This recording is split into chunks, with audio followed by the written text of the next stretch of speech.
आदिवासी संघटनेनं पुकारलेल्या शहादा बंद दरम्यान पोलीस आणि आदिवासी संघटनांच्या पदाधिकाऱ्यांमध्ये शाब्दिक चकमक उडाल्याचं पाहायला मिळाले।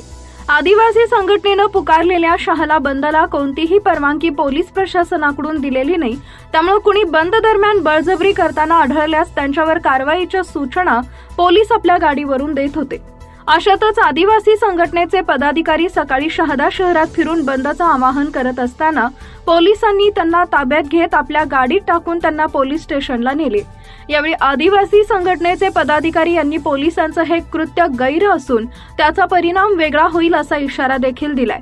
आमदार चंद्रकांत रघुवंशी यांच्या विरोधात आदिवासी संघटना आक्रमक असून या संघटनांबाबत आमदारांनी आक्षेपार्ह विधान केल्याचा संघटनाचा दावा आहे। दरम्यान पोलिसांनी शहरात चोख बंदोबस्त ठेवल्यानंतर सकाळी 10 नंतर शहादा शहरातील व्यापारी प्रतिष्ठान उघडण्यात आल्याचं दिसून आले।